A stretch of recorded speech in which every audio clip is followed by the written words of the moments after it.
Allez, Daf Rav Gimel Masechet Rosh Hashanah. Nous sommes arrivés à la 10e ligne en partant du haut, 2 points. Donc, on avait vu dans la Mishnah comment on devait allumer ses feux, on apportait des perches, etc. Tout cela, comme on a déjà défini. Amar Rabbi Yehuda, Arba Mine Arazim Hen. Donc, selon Rabbi Yehuda, il existe 4 sortes de Arazim, de cèdre. Erez, donc Erez, Katrom, Etz Shamen ou Berosh. Donc, on a ici 4 catégories. On va définir chacune. Katrom, Amarav, Adra. Donc, selon Rav, Katrom, c'est Adra.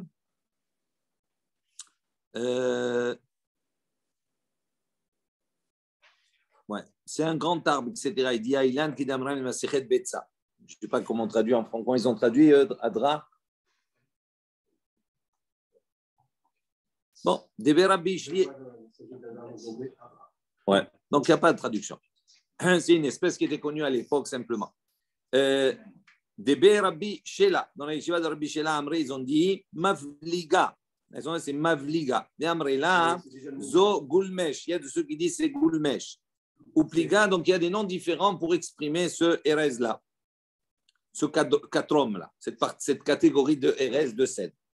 Ou Pliga de Rabba Bar Ravuna, donc ils sont en discussion de Rabba Bar Ravuna, de Amar Rabba Bar Ravuna, Amar Rav au nom de dans les shiva de Rav, Amré, il y a de ceux qui disent Berav, c'est les shiva de Rav, Asara Mine Arazim Hen. Donc lui il considère qu'il y a 10 catégories de Arazim de cèdre. Chez Neymar, comme c'est marqué dans le Passou, dans Yishaya. Eten bam midbar, donc je donnerai dans le désert Erez, donc Erez le cèdre, Shita, Behadas, Be'etz Shamen, Asim, Ba'arava, Berosh, Tidhar, Ut Ashur, Yahdav. Donc ici on a un listing de certain nombre d'arbres, etc. Tout cela. Alors ils disent, on explique ce passage, on explique chacune des espèces. Erez, donc Erez c'est Arza, c'est le cèdre. Shita, Tournita. Donc, Shita, c'est quoi? Ceux qui traduisent par Tournita, c'est le pain. Hadas, Asa. Hadas, c'est la myrte, Asa. Es Shamen, Afarsema. Donc, Es Shamen, c'est le balsamier. Berosh, Barta. C'est Berosh, Barta, selon Rachid, traduit le buis. Ouais. Tidhar, donc Tidhar, c'est quoi? Shaga. Shaga, ils traduisent le sapin, selon Rachid.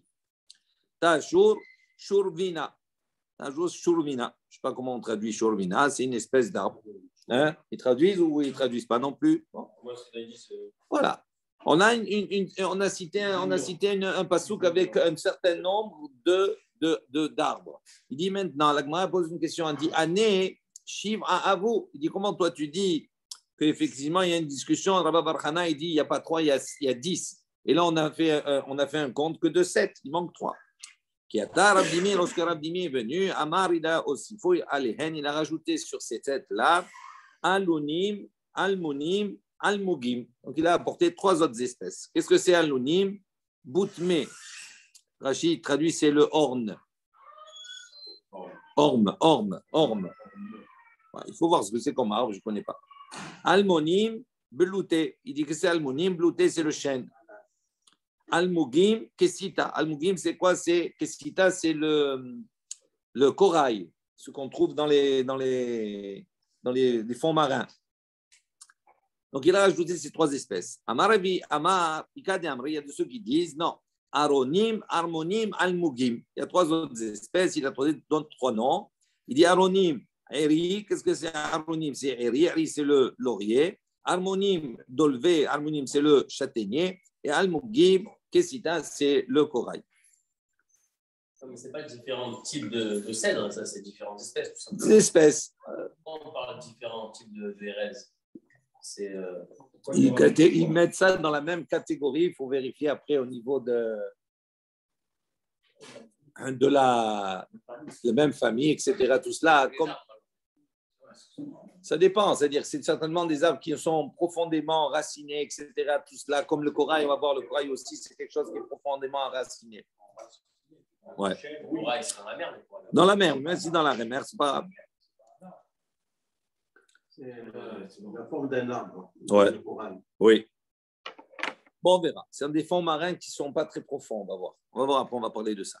Maintenant, on a un passouk ici, on va voir par rapport à que si tu avais tsi à dire, lo ya'avirenu. On avait vu ce passouk, rappelez-vous, on avait dit que sortira les Hatid Lavo, un fleuve, etc., du Kodesh, du Bet Amikdash, d'accord, de Yerushalayim. Et on avait défini, on avait dit les flots seront tellement importants, mais si à dire que même un bateau qui est un grand bateau, l'eau Yavirinu, il ne pourra pas traverser là-bas, il ne pourra pas passer tellement le courant est fort. Amarav, il dit qu'est-ce que c'est si à dire? Il dit Zo Bourne Gdola, c'est un grand bateau. Et Riyavdu, alors comment il faisait? À quoi il utilisait ce grand bateau, etc. Tout cela, on va voir surtout pour les corails, pour les coraux. Maïtouchit alfe gavre bitre sar yarhe shata. Donc ils apportaient là-bas shit alfe gavre, 6000 personnes, bitre sar yarhe shata pour 12 mois de travail. Et après, là, il y a de ceux qui disent non, Tressar alfe gavre, ils apportaient là-bas 12 000 hommes, 12 000 travailleurs, beshita yarhe shata, et pour 6 mois de travail.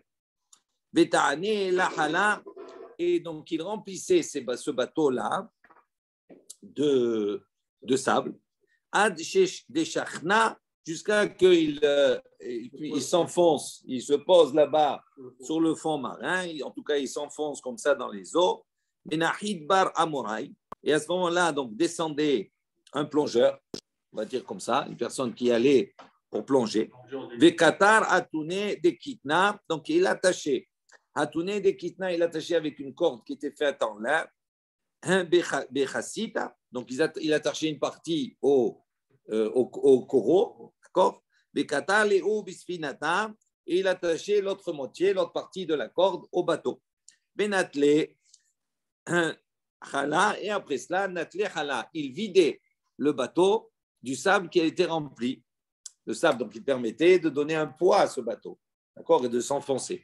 Une fois qu'on s'est enfoncé, qu'on a attaché le corail au bateau, etc., donc il vidait le sable, les shadow libraï, donc il le jetait à l'extérieur, les kama des médaillas, akra ou matia. Il dit, plus on vidait, et donc plus le bateau commençait à remonter, et plus le bateau commençait à remonter, et donc il déracinait, et on pouvait récupérer à ce moment-là le corail. Et on dit tellement c'était d'une grande valeur, ce corail-là. Il dit pour qu'on pouvait échanger un corail, d'accord, pour 2 pièces d'argent. Tlat parvata à Vienne. On raconte également qu'il y avait 3 parvata, il y avait 3 ports à Vienne. Tarte be Aramai, donc il y avait 2 qui se trouvaient à Aram. Et un qui se trouvait un port en Perse. Des Béaramai, un Maskan Kesita. Donc, dans les ports qui se trouvaient à Aram, là-bas, on récoltait le corail. C'était leur spécialité. Des Béparsae dans le port de Perse, Maskan Megarneata. Donc, on récoltait là-bas les perles. C'était la culture. D'un côté, c'est la culture des perles et l'autre, de la culture de corail.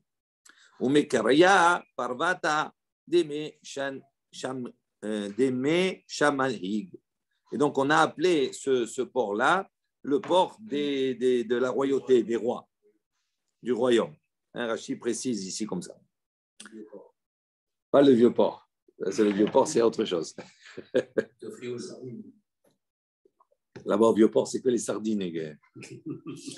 Amar Yochanan, il a dit Kol shita veshita shenatlu nochrim Yerushalayim. Donc, toujours on est dans la dracha ici, maintenant de Rabbi Yochanan. Il a dit tout, shita veshita, tout pas. Shenatlu nochrim Yerushalayim, que les nochri ont déraciné, ils ont pris de Jérusalem. Atid Akadosh Baruch Hu le Haziran, dans l'avenir, l'Atid la voix, Akadosh Baruch Hu va les restaurer, il va les ramener. Shinemar, c'est ça comme ça? Restituer. Comme c'est marqué dans le Passouk, c'est marqué Eten Bam Midbar, donc je donnerai dans le désert, Erez Shita, un arbre, un cèdre, Shita, de pain. Ve'en Midbar Era Yerushalayim. Et ici dans le Passouk, on fait allusion à quoi? Quand on dit Midbar, Midbar c'est Yerushalayim, ça correspond à Jérusalem. D'où on voit, Shinemar, comme il y a marqué dans le Passouk, Tzion Midbar Aïta. Un Tzion était désert. Donc on voit que Tzion, il est appelé Midbar. Donc c'est une allusion ici que les Atid Lavo, ce Midbar-là sera repeuplé de pain. De Amar Rabbi Yohanan. Rabbi Yohanan, il a dit, tout celui qui étudie la Torah, qui apprend la Torah, et qui ne l'enseigne pas, domé les hadas bamidbar. Il ressemble à un hadas, c'est-à-dire à une myrte, c'est-à-dire il donne un bon parfum, bamidbar dans le désert, pour personne. Pour personne ne le sent, personne n'en profite. Il y a de ceux qui donnent une autre allusion. Ils disent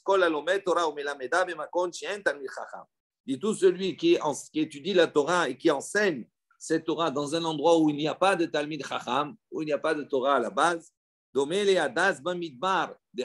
ressemble à de la myrte dans le Midbar, qui est à vivre. Ça veut dire le Midbar, c'est un lieu qui est vide, il n'y a pas de Torah, et puis il y en a un qui va maintenant donner un peu de parfum. Donc c'est l'aspect inverse, on va dire. Toujours Rabbi Yohanan, Rabbi Yohanan, Oy lahem le ovdei kochavim. Donc malheur aux ovdei kochavim, aux idolâtres, she'en lahem takana. Ils n'ont pas de takana, ils n'ont pas de possibilité de corriger, de réparer ce qu'ils ont fait. Shnema, comme c'est marqué dans le pasuk, tahata nechoshet et vizahav. Donc à la place, chaque chose, il a, on va dire, sa compensation, on peut le remplacer. Il dit à la place du nechoshet, du bronze, ouais, avi et zahav, j'apporterai de l'or. Mais tahata barzel, et à la place du fer, avi kesef, j'apporterai de l'argent. Mais tahata itzim, nechoshet, et à la place du bois, j'apporterai du bronze, du cuivre. Mais tahata avanim, et à la place des pierres, barzel, le fer. Tahat Rabbi Akiva ve'chaverav. Il dit maintenant, pour remplacer Rabbi Akiva et ses amis, comme on les a, malheureusement, les Ovdei Kochavim, quand ils ont pris Yerushalayim, etc., et après, ils les ont occupés, les Romains, tout ça, ils ont occupé, ils ont tué à Serah Harug et Malchut, les 10 martyrs, Rabbi Akiva et toutes les personnes qui sont disparues, tous les Talmidei Chachamim. Donc, ils les ont tués. Il dit maintenant, à la place de Rabbi Akiva et de ses amis, qu'est-ce qu'on va apporter? Qu'est-ce qui va pouvoir les remplacer? Omer, et sur eux, il dit Veniketi, damam lo niketi. Veniketi, je nettoierai quelque part. Il dit Rashi, imbati les nakot et akum. Si je viens maintenant à nettoyer et akum les idolâtres, mais mishar avonot de toutes les autres fautes, lo enakem idamam chez l'Israël. Je peux les nettoyer. Même si je peux nettoyer de toutes les fautes qu'ils font, je peux les nettoyer. Donc il y a un remplacement, il y a quelque chose à faire. Il y a une takana. Mais les fautes qu'ils ont fait contre Israël, il n'y a pas de takana. Ok. On revient à la Mishnah, on a dit donc on avait vu dans la Mishnah où ils allumaient ces feux et on avait cité un certain nombre de montagnes, de lieux où de là-bas à chaque fois, donc on allumait d'une à l'autre, on pouvait voir que l'information se répandait à travers ces feux. Et on avait dit Biltin, le dernier c'était Biltin al-Makom. Maï bet Biltin, il dit qu'est-ce que c'est bet Biltin? Amara, Rav il a dit Zo Beram, ça correspond à Beram. Donc, simplement une information géographique. C'est l'extrême limite des rétistes. C'est un Poumbédita. Voilà. Le plus proche de la Babylonie. D'accord? C'est en Babylonie. Donc, ça c'est les gens de Babylonie. Il dit c'est le plus proche de Babylonie. L'extrême limite d'Eretz Israël. Ça va être à la frontière. Voilà. Après, qu'est-ce qu'on a dit dans la Mishnah? Maïgola. On a dit après, celui qui arrivé le dernier, qui allumait le feu, il pouvait voir à ce moment-là que la Gola, donc toute la Babylonie, on a dit, elle s'éclairait, elle s'allumait comme un feu de camp. Maï Gola, il dit qu'est-ce que c'est Gola? Amar Rav Yosef Zo Pumbedita. Quand il dit qu'est-ce qui s'allumait comme un feu de camp, il dit ça c'est la ville de Pumbedita. Maï Kimdorata Esh, qu'est-ce que ça veut dire comme un feu de camp? Donc on a enseigné comme ça. Chacun a Pumbedita, Notel Avuka Beyado, il prenait à ce moment-là une Avuka, c'est-à-dire une torche dans ses mains, et il montait sur son toit. Donc pourquoi? Donc on avait l'impression que toute la ville à ce moment-là, pour montrer, était illuminée comme un grand feu de bois. Tania, il y a une baraïta qui enseigne, Rabbi Shimon ben Elazar Omer, Af, Harim, Vechayar, Vegeder, Vechavrute. Donc Rabbi Elazar il a dit même sur ces montagnes-là, qu'on appelle Harim, Chariar, Vegeder, Vechavrute. Il y a de ceux qui disent Béni ou Béni Havukaime. Ils se tenaient entre elles.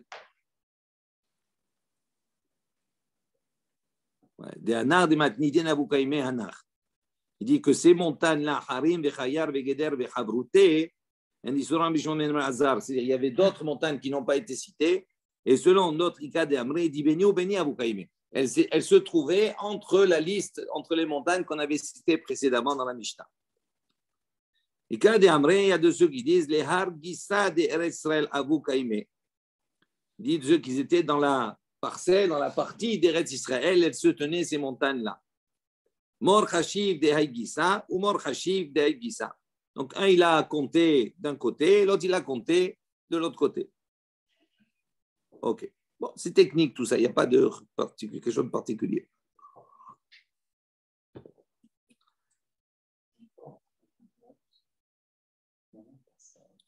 Amar Rabbi Yochanan il a dit Ben kol ahad ve'ahat shmone parsaot. Donc Rabbi Yochanan il a dit entre chaque montagne, d'accord, la distance qu'il y avait entre chacune, ça correspondait à shmone parsaot. Ça fait à peu près 24 km. Une parsa, c'est 4000, à peu près 4 km. Donc, ça fait 4 x 8, 32. 4800 mètres. Entre 3840 et 4 km, à peu près 4 km. Donc, ça fait 8. 4 x 8, 32 à peu près, 32 km. 8. 8 parsa. Une parsa, c'est à peu près 4 km, c'est ça? C'est ce qu'on a dit. 32 km. Entre chaque montagne. Non, total.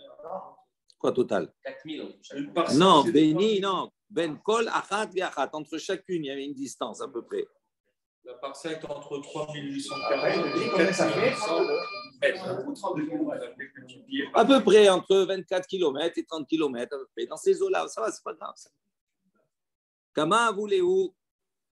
Il dit Latin Vetarten. Il dit donc ça fait combien? Ça fait 32 par Saot. Eh oui, puisque entre chacun il y avait 8, 4 x 8, 32. On a vu 4 montagnes, donc ça faisait 4 espaces. Donc 4 espaces. Donc 4 espaces, ça fait 32 par Saot. Vous multipliez, combien ça fait 32? Donc s'il y a 8 par ça, ça fait 30 km plus moyenne, on va dire comme ça. 4 fois 4, ça fait 120 km. Il dit il dit pourtant on voit qu'il y a beaucoup plus. Il dit comment toi tu dis comme ça à distance? Amarabaye, non. Istatum leu darche. Il dit en vérité, non, on va dire ce calcul là il est fait. Il dit maintenant, maintenant aujourd'hui, qu'à l'époque quand il dit il y a plus, ça veut dire quoi? Ça veut dire que maintenant pour aller d'un endroit à un autre, on va utiliser des routes différentes. À l'époque, il y avait des routes qui étaient plus rapides, donc ils ont fermé en vérité certaines routes. Dirtiv, comme c'est marqué dans le passouk, la ineni sach et darker besirim. Donc il dit voilà, j'ai fermé ton chemin besirim avec des ronces, des orties, etc. Rav Nachman bar Yitzchak Amar, mais il apporte un autre passouk pour montrer que les chemins ont été fermés. Dirtiv, nitivotai aiva. Donc mes chemins aiva, ils ont été détournés. Ok. Jusqu'à maintenant, c'était facile, plus ou moins. Non, c'est-à-dire, ça va, il n'y a rien de particulier, c'est technique, on nous définit certaines choses, comment ça se passait, etc. etc. Nouvelle Mishnah, intéressante. On a dit maintenant que pour le témoignage, on avait un témoignage, on avait les Edim qui venaient à Yerushalayim pour témoigner du renouveau de la lune.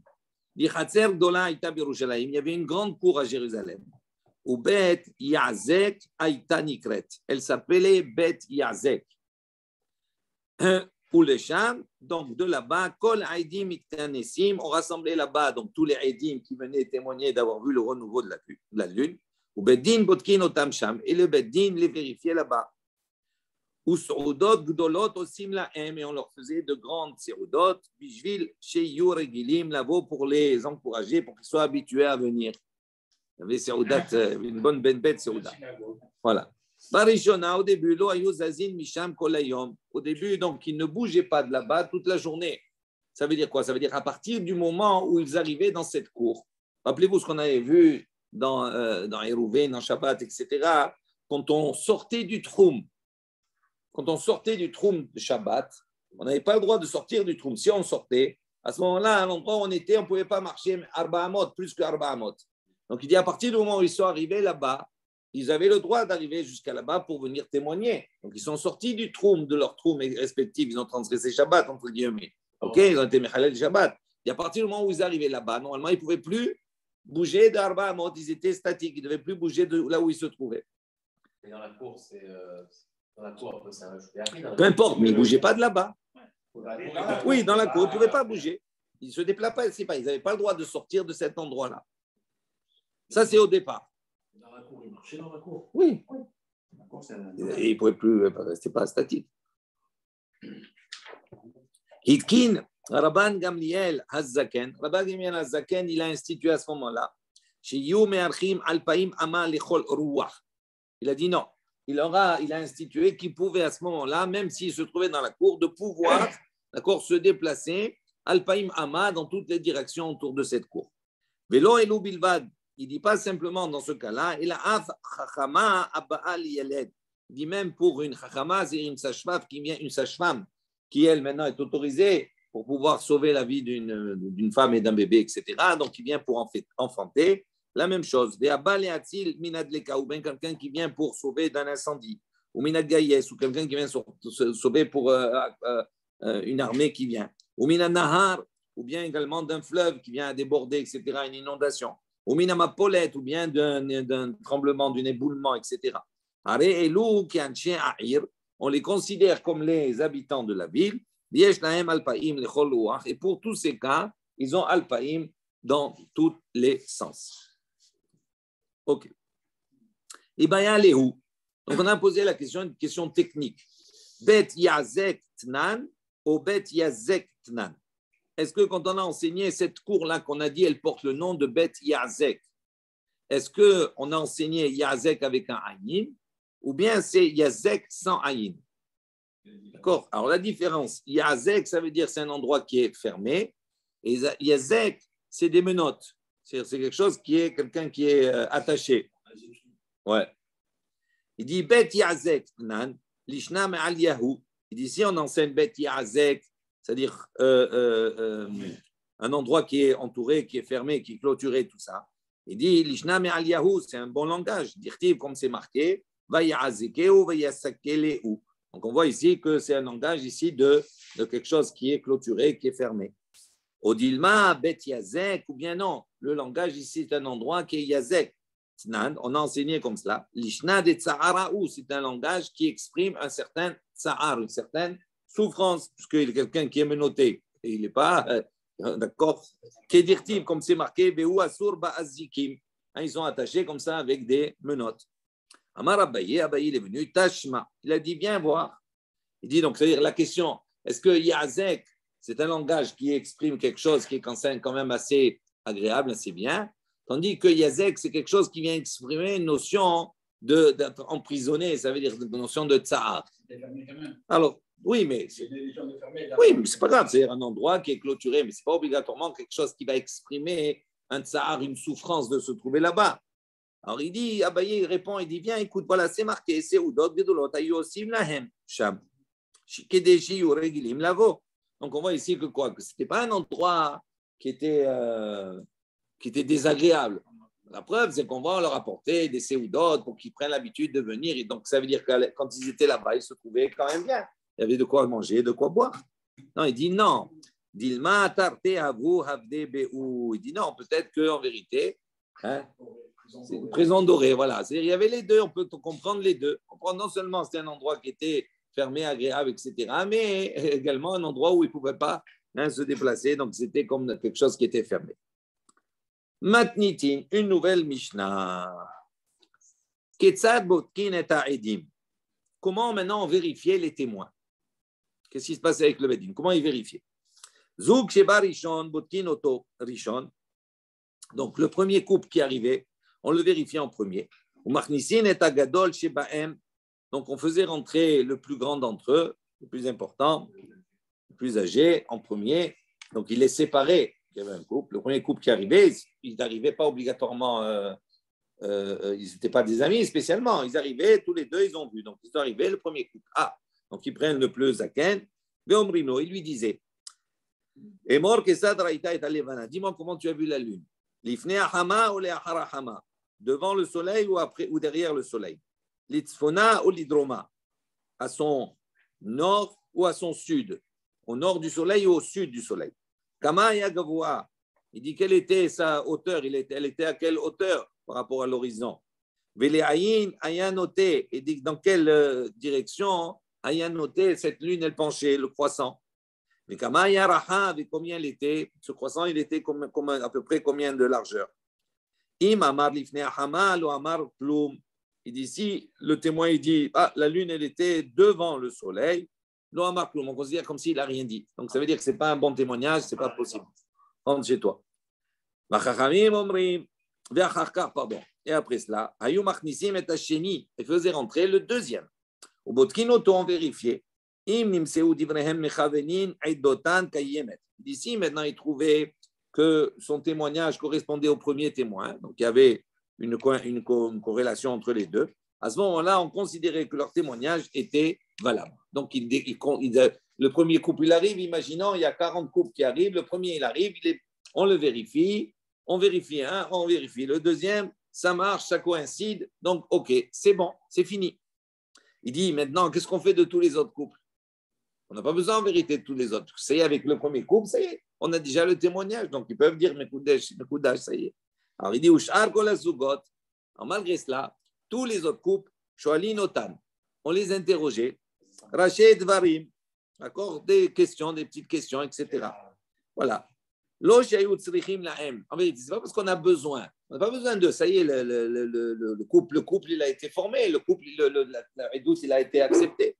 Et là, kidei shelo yatsu befahe nafesh bishvil shiur regilim lavo. Il dit pour pas que si maintenant le premier qui arrive, c'est bon.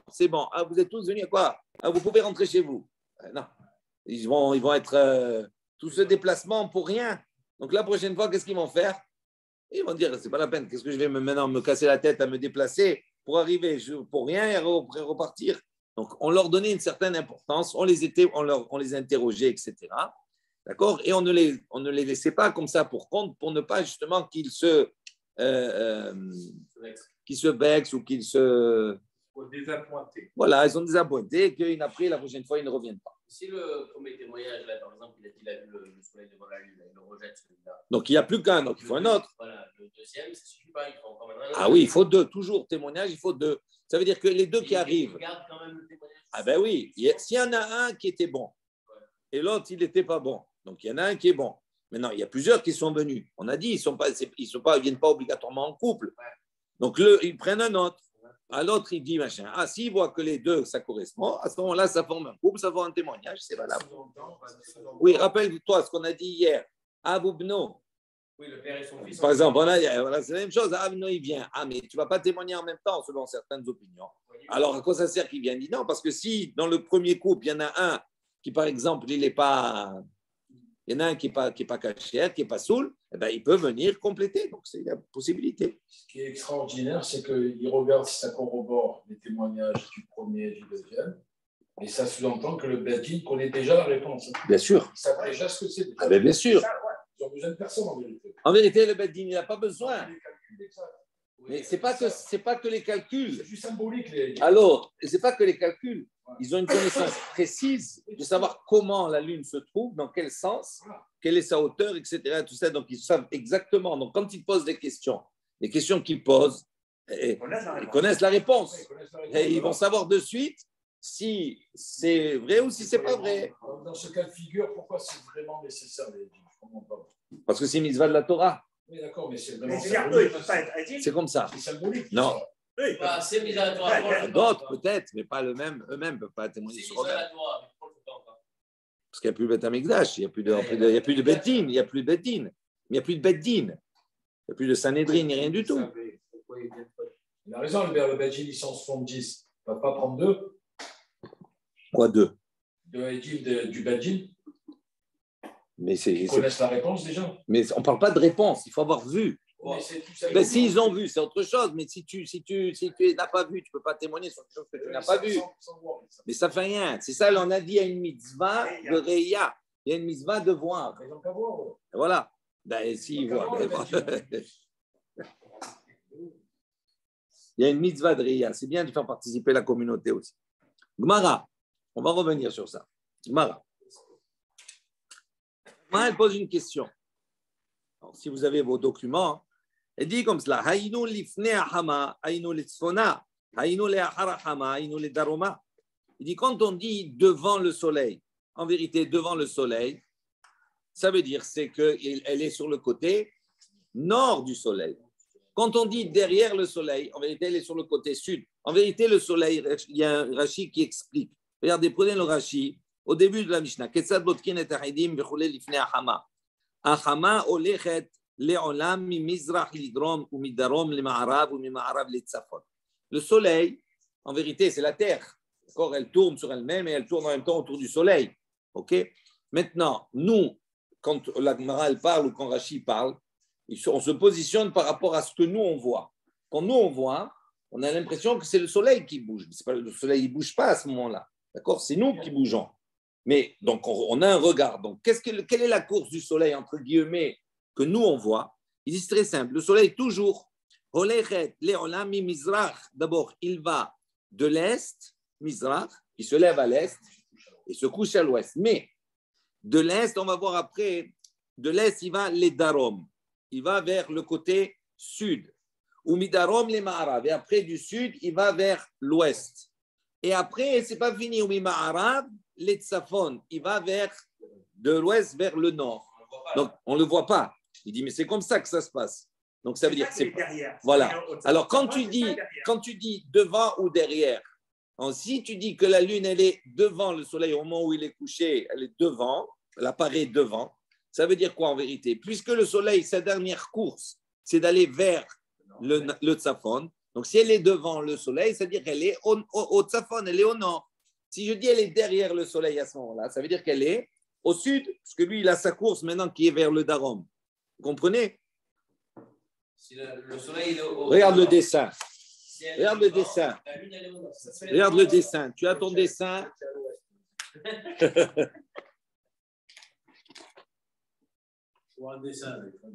Oui, mais c'est pas grave, voilà. Regarde le dessin que vous avez. On a dit. Vous voyez, le soleil à côté des sapins, à côté des arbres là. Le soleil se couche. On voit que la lune, le croissant de lune, il est vers le Safon, il est dirigé vers le nord. C'est ça l'Ifné. Il est plus haut que le soleil, mais au nord aussi. Oui, il va plus haut, bien sûr. D'accord, en vérité, pas plus haut, pas plus haut. Ça veut dire qu'il y a un éclairage. Ce que tu vois ici maintenant, c'est-à-dire quand tu ne vois pas la lune, pendant cette période de 24 heures où on ne la voit pas, ça veut dire qu'elle est alignée. Il y a la Terre, il y a la Lune, il y a le Soleil. Donc, tu ne peux pas la voir. Quand elle va se décaler à ce moment-là, donc il va y avoir à ce moment-là un rayon du Soleil qui va toucher une partie de la Lune. Donc, c'est ça ce croissant-là qui est éclairé en vérité, qui est fin. D'accord? Donc, ce croissant-là, on a dit, s'il est l'Ifné Ahama devant le Soleil, ça veut dire quoi? Ça veut dire qu'il est au nord. Donc, on est dans la direction du Soleil. Le Soleil se dirige vers le nord, il est devant. Qu'est-ce que ça veut dire derrière? Ça veut dire qu'il est derrière le soleil, puisque le soleil il va vers le nord. Donc, s'il est derrière le soleil, ça veut dire qu'automatiquement que la lune, elle se trouve vers le sud, automatiquement, dans la course. On est d'accord? Regardez ce que dit, regardez derrière. Il dit les Harahama. On voit que le croissant du soleil, la lune, elle est en bas. Vous voyez, elle se couche à côté du bâtiment, des maisons. Et on a en haut la lune qui est du côté sud. En tout cas, elle pose une question. Elle dit, si tu dis que l'Ifne Ahama, ça veut dire vers le nord, et que tu dis les Ahama, ça veut dire vers le sud. Alors pourquoi on a besoin de répéter deux questions différentes dans la Mishnah? On a dit, on leur pose la question, Comment il était soleil? La lune, elle est comment? L'ifnei hama, l'harahama, l'itzafona, l'hydroma. Mais si tu dis que c'est la même chose, pourquoi on a besoin de séparer les deux? Amar Abaye, non, Abaye dit Pegimata, l'ifnei hama ou l'harahama. Il dit non, la question qui était posée est Pegimata. Vous avez ici, qu'est-ce qu'on appelle la Pegima? Vous avez le croissant du soleil.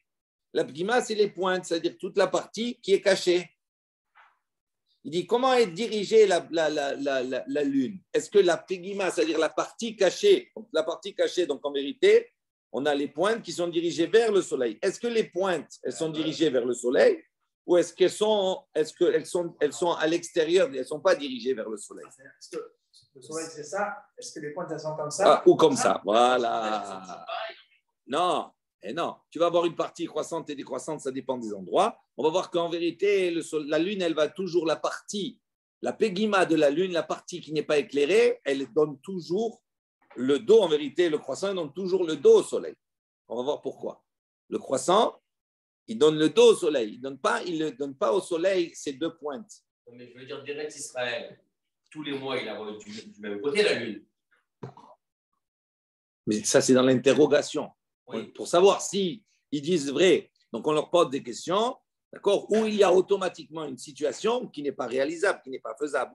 D'accord. Donc, c'est ça la question. Il dit devant ou derrière le soleil. Il ne parle pas de la lune en soi. Il dit est-ce que la pegima, c'est-à-dire les deux pointes de la lune, est-ce qu'elles se trouvent devant le soleil ou derrière le soleil? S'il dit elles sont devant le soleil, ça veut dire quoi? Ça veut dire qu'en vérité, les deux pointes sont dirigées vers le soleil.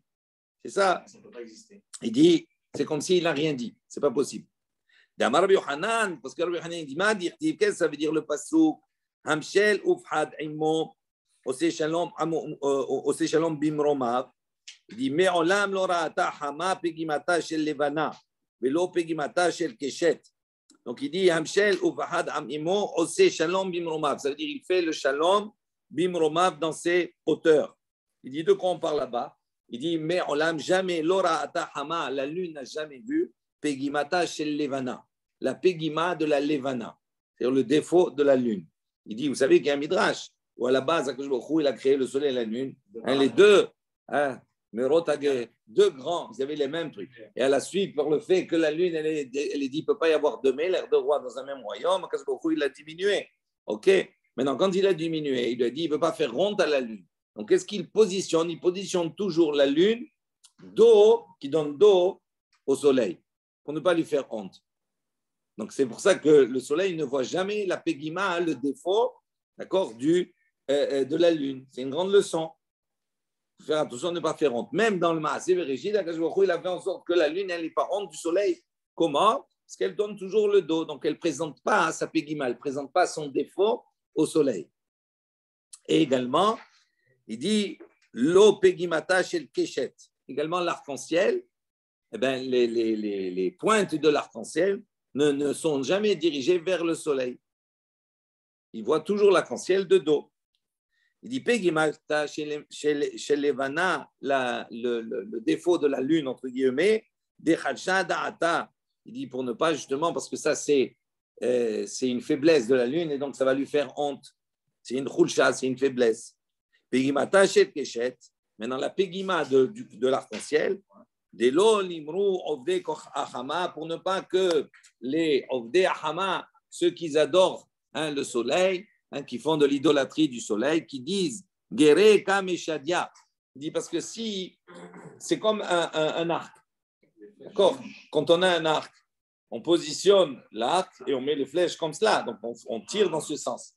Il dit s'il y a le soleil qui est là et que le Keshet, l'arc il est dans ce sens, on va dire que c'est le soleil maintenant qui utilise l'arc-en-ciel pour tirer ses flèches. Donc ça veut dire qu'ils vont donner un pouvoir au soleil.